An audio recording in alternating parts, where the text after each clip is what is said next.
नमस्कार दोस्तों, आप ये जो जन सैलाब देख रहे हैं ये देश की राजधानी दिल्ली के रामलीला मैदान में ये जन सैलाब हो रहा है।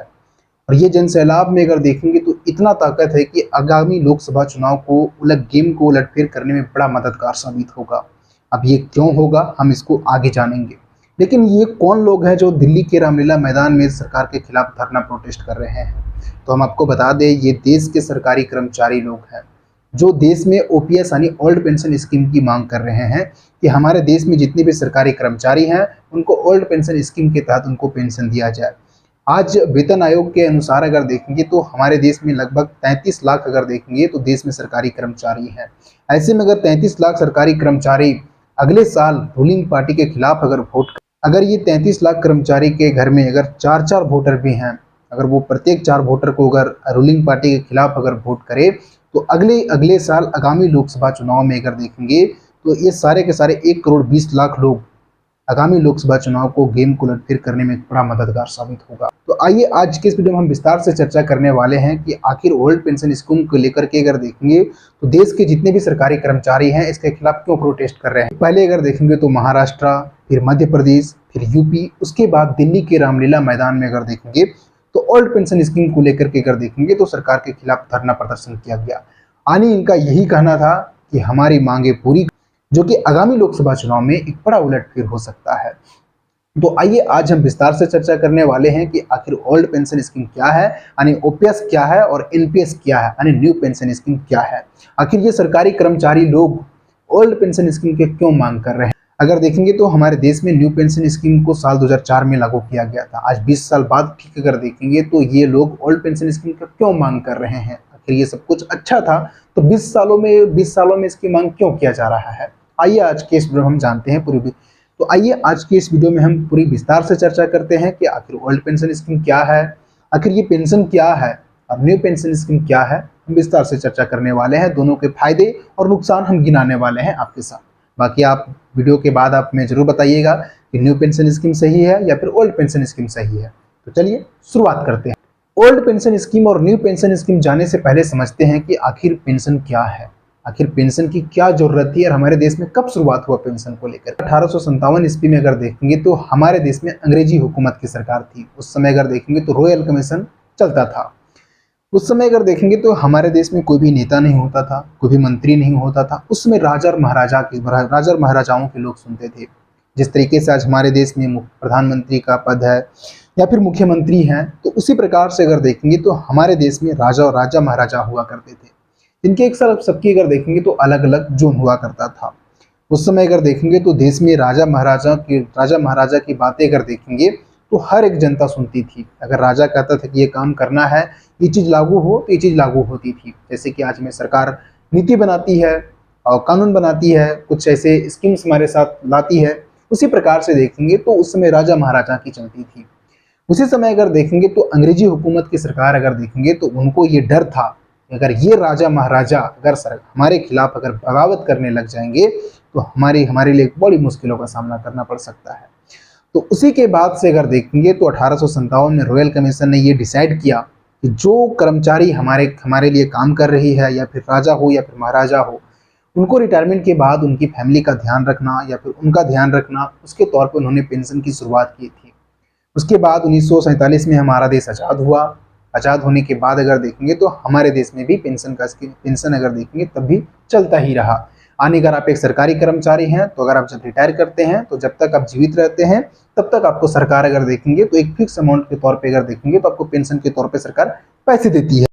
ये तो हुआ पेंशन। अब समझते हैं कि आखिर ओल्ड पेंशन स्कीम क्या है, यानी ओपीएस क्या है। तो हमारा देश आज़ाद होने के बाद से 2004 तक अगर देखेंगे तो हमारे देश में ओल्ड पेंशन स्कीम लागू था। यानी अगर देखेंगे 1947 से लेकर के 2004 तक देखेंगे तो हमारे देश के जितने भी कर्मचारी अगर रिटायर किए हैं 2004 तक के, अगर 4 तक के बाद अगर 4 तक के पहले जो लोग रिटायर किए हैं उनको अगर देखेंगे तो ओल्ड पेंशन स्कीम के तहत अगर देखेंगे तो उनको पेंशन दिया जाता है। अब ओल्ड पेंशन स्कीम क्या है इसको भी समझते हैं।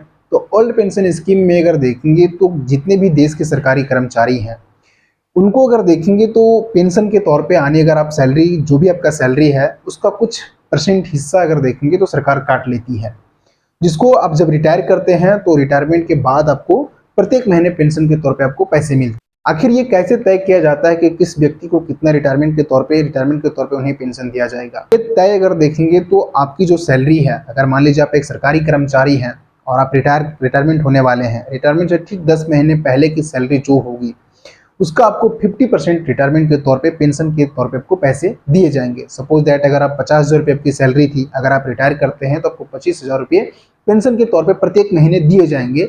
ये ओपीएस में होता था, यानी ओल्ड पेंशन स्कीम में होता था, जो कि आज एनपीएस यानी न्यू पेंशन स्कीम में ये चीजें नहीं है। उसके बाद अगर देखेंगे तो आज हमारे देश में सरकारी नौकरी का एक अलग भौकाल है। हर लोग सरकारी नौकरी करना चाहते हैं।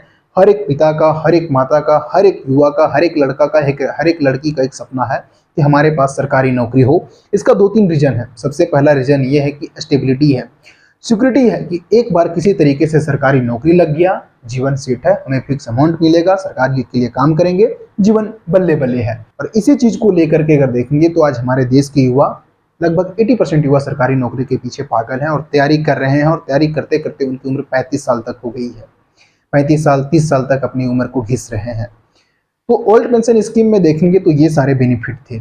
उनको ये बेनिफिट मिल रहा था कि उनको ये पता था कि रिटायरमेंट के तौर पे उन्हें कितना पैसा मिलने वाला है।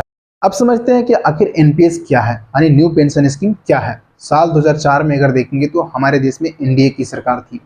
उस समय हमारे देश के प्रधानमंत्री अटल बिहारी वाजपेयी थे। उन्होंने एक फैसला लिया कि हमारे देश में ओपीएस यानी ओल्ड पेंशन स्कीम को हटाया जाए और एनपीएस यानी न्यू पेंशन स्कीम को लागू किया जाए। तब से लेकर के आज तक देखेंगे तो हमारे देश में एनपीएस यानी न्यू पेंशन स्कीम लागू है। हालांकि इसको लेकर के अगर देखेंगे तो उस समय देश की जो अपोजिशन पार्टी थी कांग्रेस, उन्होंने भी इसका काफी समर्थन किया था और देश के पूरे राज्यों में अगर देखेंगे तो न्यू पेंशन स्कीम को लागू किया गया था। हालांकि अगर देखेंगे तो उस समय वेस्ट बंगाल और त्रिपुरा में अगर देखेंगे तो कम्युनिस्ट पार्टी ने इसका खुल करके विरोध किया था और उस समय वेस्ट बंगाल और त्रिपुरा में अगर देखेंगे तो ओल्ड पेंशन स्कीम ही लागू किया गया था। 2004 के बाद हमारे देश में न्यू पेंशन स्कीम लागू किया गया था। न्यू पेंशन स्कीम में अगर देखेंगे जब आप नौकरी करते हैं तो आपका जो सैलरी होता है उसका 10% अगर देखेंगे तो वो पैसा पेंशन के तौर पे पैसे काट लिए जाते हैं, जिसको हम लोग पीएफ बोलते हैं। वो पैसा अगर देखेंगे तो वो एक सरकार के पास ना जा करके अगर देखेंगे तो उसके लिए देखेंगे सरकार एक पेंशन फंड में चला जाता है। और पेंशन फंड उस पैसे को अगर देखेंगे तो अलग अलग जगह पे पैसे इन्वेस्टमेंट करती है। जैसे कि ओल्ड पेंशन स्कीम में अगर देखेंगे जो आपका जो सैलरी कट आउट होता था वो सरकार के पास पैसे जाती थी। सरकार उस पैसे को डेवलपमेंट के क्षेत्र में या फिर कई ऐसे जगह पे पैसे इन्वेस्टमेंट करती थी जहां से उन्हें सरकार को रिटर्न मिलता था। लेकिन एनपीएस के तहत अगर देखेंगे तो ये सरकार देखेंगे तो किसी और को दे दी, यानी थर्ड पार्टी को दे दी, पेंशन फंड को रेगुलेट करने के लिए दे दी। और हमारे देश में देखेंगे तो पेंशन फंड को रेगुलेट अगर देखेंगे तो पीएफआरडीए यानी pension fund regulatory and development authority इसका रेगुलेट करती है। जिस तरीके से आज हमारे देश में सभी बैंकों को रेगुलेट आरबीआई करती है, स्टॉक मार्केट को अगर देखेंगे तो सेबी रेगुलेट करती है, उसी तरीके से अगर देखेंगे तो पेंशन फंड को रेगुलेट करने के लिए सरकार के द्वारा अगर देखेंगे तो पीएफआरडीए यानी pension fund regulatory and development authority को बनाया गया है। होता यह है न्यू पेंशन स्कीम में कि आपका जो सैलरी कट आउट करके आपका जो सैलरी से जो 10% हिस्सा काटा जाता है पैसे, वो इस पीएफ पेंशन फंड के पास जाता है। और वो जो पेंशन फंड उस पैसे को अगर देखेंगे तो 2-3 जगह अपने पैसे को इन्वेस्टमेंट करती है, जैसे कि शेयर मार्केट हो गया या फिर गवर्नमेंट के कुछ बॉन्ड्स हो गए, इन्विट बॉन्ड्स हो गए। तो इन जगह पे अगर देखेंगे तो इस पैसे को इन्वेस्ट किया जाता है जहां पे कोई फिक्स्ड इंटरेस्ट रेट नहीं होता है। जैसे कि अगर आप बैंक में अगर आप एफडी कराते हैं तो आपका एक फिक्स इंटरेस्ट रेट रहता है कि आपको 5% का इंटरेस्ट मिलेगा, 6% का इंटरेस्ट मिलेगा। लेकिन इसमें अगर देखेंगे तो ये मार्केट के ऊपर डिपेंड है। अगर आप शेयर बाजार में पैसे इन्वेस्ट कर रहे हैं तो मार्केट कभी अप होता है, कभी डाउन होता है। कई बार तो ये होता है कि मार्केट कभी कभी -10% चला जाता है, 10% का गिरावट देखने को मिलता है। कई बार ऐसा होता है कि स्टॉक मार्केट एक साल में ही 50% का रिटर्न दे देता है। तो एनपीएस में अगर देखेंगे तो होता ये है कि ये मार्केट के ऊपर डिपेंड है कि रिटायरमेंट के तौर पे आपको कितने पैसे मिलेंगे।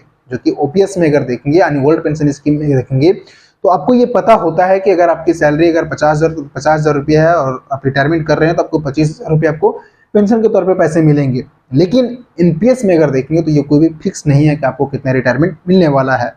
जो भी आपका पैसा अगर बनता है, अगर मान लीजिए सपोज दैट अगर आप रिटायरमेंट के तौर पे अगर आपका अगर देखेंगे तो 1 करोड़ रुपए का रिटायरमेंट बनता है, तो एनपीएस के तहत अगर आप देखेंगे तो एक बार में आप देखेंगे तो 60% पैसा विड्रॉ कर सकते हैं। अगर यहाँ पे अगर आप 1 करोड़ रुपए का आपको अगर मैच्योरिटी बनता है तो आप 60 लाख रुपए एक बार में पैसे विड्रॉ कर सकते हैं। बाकी के 40 लाख रुपए जो बचे हैं आप वो तो महीने महीने पेंशन के तौर पे आप उस पैसे को ले सकते हैं।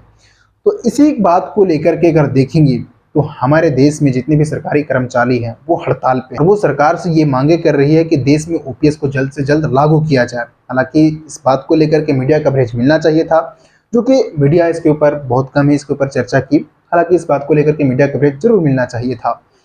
अब समझते हैं कि आखिर ओपीएस के क्या फायदे हैं और एनपीएस के क्या फायदे हैं और क्या इसके नुकसान भी हैं। तो हम दोनों चीज आपके साथ गिनाएंगे। सबसे पहले ओपीएस की बात करते हैं, ओल्ड पेंशन स्कीम की। तो ओल्ड पेंशन स्कीम के सबसे पहला फायदा ये है कि आपको इसमें पता होता है कि आपको पेंशन के तौर पे कितने पैसे मिलने वाले हैं। दूसरा इसका बेनिफिट ये है कि ओल्ड पेंशन स्कीम के तहत अगर आप रिटायरमेंट करते हैं तो कॉस्ट ऑफ लिविंग को कट करने के लिए, कॉस्ट ऑफ लिविंग को मेंटेन करने के लिए आपको देखेंगे तो सरकार महंगाई भत्ता देती है साल में 2 बार। यानी आपको पेंशन तो मिल ही रहे हैं, अगर जिस तरीके से आपको पेंशन के तौर पे पैसे मिल ही रहे हैं, लेकिन महंगाई भत्ता के नाम पे भी अगर देखेंगे तो सरकार 2 बार आपको पैसे देती है, जो कि एनपीएस में अगर देखेंगे तो आपको कोई भी महंगाई भत्ता के ऊपर पैसे नहीं मिलते हैं। तो इसके कुछ फायदे थे। अगर नुकसान की बात करेंगे ओपीएस के, तो सबसे बड़ा नुकसान ये है कि देश में लगभग 33 लाख से भी ज़्यादा सरकारी कर्मचारी हैं। तो ऐसे में अगर देखेंगे तो उनको पेंशन देने का सरकार के ऊपर एक बड़ा इकोनॉमिक बर्डन होता है। तो ऐसे में देखेंगे तो सरकार की काम ये है कि सरकार को नीति बनाना है, न कि पैसे लेकर के पैसे को इन्वेस्ट करना और पैसे कमाना, लोगों को पैसे देना।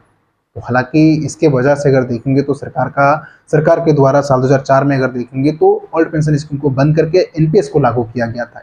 इसके अगर देखेंगे तो एक दो बड़े बहुत बड़े नुकसान हैं। अब एनपीएस की अगर फायदे की बात करेंगे तो सबसे पहला इसका फायदा ये है कि एनपीएस में अगर आपका अगर पैसा इन्वेस्टमेंट है, अगर आप रिटायर कर रहे हैं, अगर मार्केट अगर अच्छा रिटर्न दिया तो आपको ओल्ड पेंशन स्कीम से भी आपको ज़्यादा पैसे मिलेंगे। सपोज दैट अगर प्रत्येक साल अगर मार्केट का रिटर्न अगर 10% से भी रहा, अगर आप ओल्ड पेंशन स्कीम से अगर कंपैरिजन करते हैं तो न्यू पेंशन स्कीम में आपको ज़्यादा पैसे मिलेंगे। इसके अगर नुकसान की बात करेंगे तो अगर मान लीजिए कभी मार्केट डाउन चला जाता है, मार्केट कभी गिर जाता है, अगर आप रिटायरमेंट कर रहे हैं, रिटायरमेंट लेने वाले हैं, उसके बाद 2-3 साल तक मार्केट गिरा ही रहा, तो ऐसे में आपको काफ़ी ज़्यादा नुकसान भी हो सकता है। और इसी कुछ फायदे और नुकसान को लेकर के अगर देखेंगे तो जितने भी सरकारी कर्मचारी हैं वो अगर देखेंगे तो हड़ताल पे हैं। सरकार से उनकी मांगे है कि देश में जल्द से जल्द ओल्ड पेंशन स्कीम को लागू किया जाए। बाकी ओल्ड पेंशन स्कीम और न्यू पेंशन स्कीम कौन सा बेटर है आप कमेंट करके जरूर बताएं। बाकी अगर आप ऐसे ही वीडियो देखना चाहते हैं तो चैनल को सब्सक्राइब कीजिए और वीडियो को लाइक कीजिए और जितना से जितना हो सके इस वीडियो को अपने दोस्तों के साथ भी जरूर शेयर कीजिए। मिलते हैं नेक्स्ट वीडियो में।